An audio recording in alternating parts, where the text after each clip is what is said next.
So now, let's explore the different components of the Earth's atmosphere. The atmosphere is a layer of gases that surround our planet, and it plays a vital role in protecting us from harmful radiation and maintaining temperature on the surface. Nitrogen makes up 78% of the atmosphere, while oxygen makes up 21% and argon makes up 1%.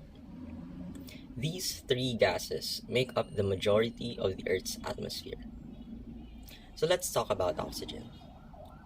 Oxygen is a vital component of the Earth's atmosphere and is produced through various natural processes, such as photosynthesis, which is the process where plants and algae convert sunlight, carbon dioxide, and water into oxygen and glucose. Ocean currents, which have marine organisms that also undergo photosynthesis. Volcanic activity, which releases large amount of gases, especially oxygen, and the oxidation of minerals, which also contributes to the production of oxygen. Oxygen is the second most abundant gas in the Earth's atmosphere. It is essential for life as it is necessary for the process of respiration. Oxygen is also responsible for the formation of ozone, which acts as a shield against harmful ultraviolet radiation from the sun.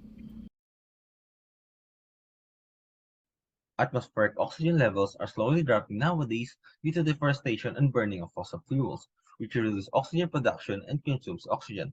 Rainforests provide around one-third of the oxygen on Earth, so it's hard to believe that the Food and Agriculture Organization of the United Nations estimates that 10 million hectares of forest are being chopped down each year throughout the world.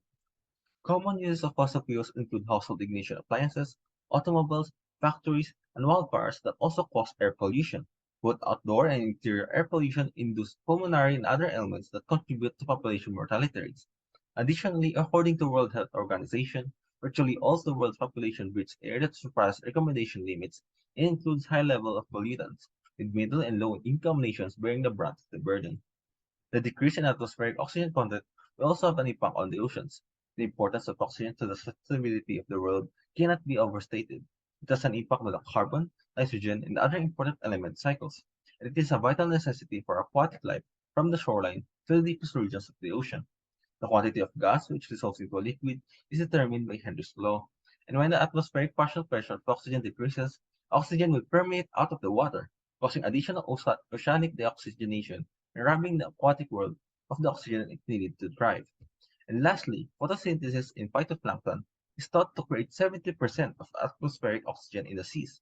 There is fear that unchecked global warming would result in a devastating loss of this critical supply of oxygen due to it restricting photosynthesis.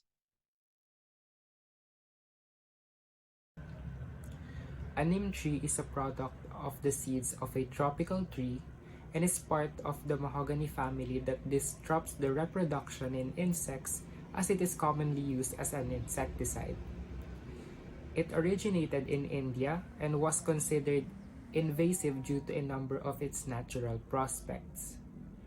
One of which is that the neem tree has no specific use and that the proposed uses for the tree are yet to be proven true.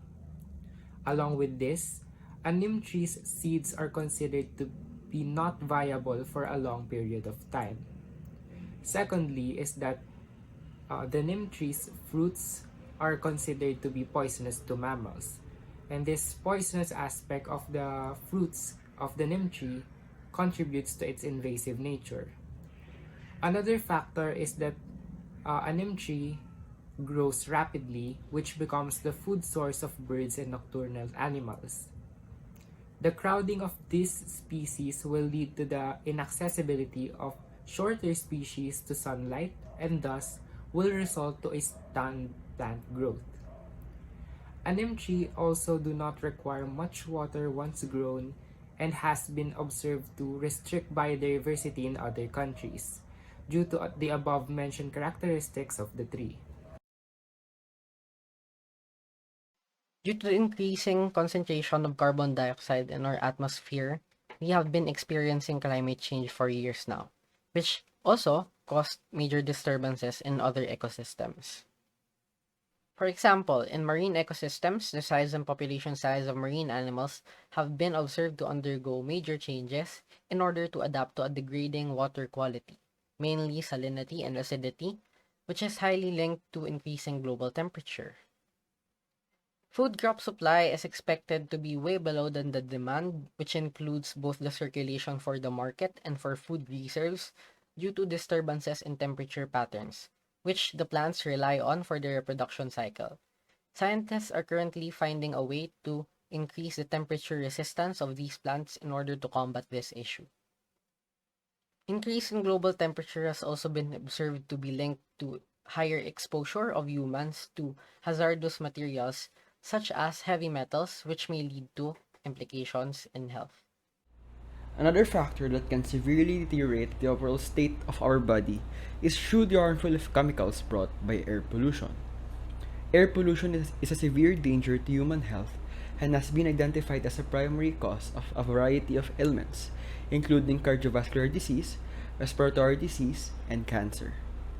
Here comes the question: how does air pollution relates to epigenetics?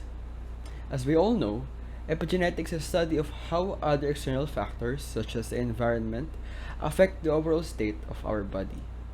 As air pollution contains contaminants that can severely increase the harmful effects provided on our body, it is important that we analyze the pollutants contained within and how it can overall affect the physical state of our body.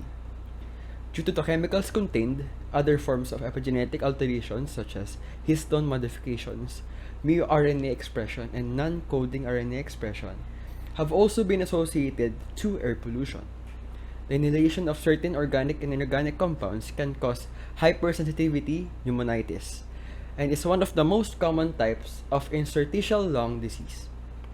It causes inflammation in the tissues around the lungs airways, which can lead to irreplaceable lung scarring over time. Although the diseases stated are long-term effects of continuous inhalation to particles included in air pollution, as students, we should strive to provide the first step towards achieving clean and fresh air.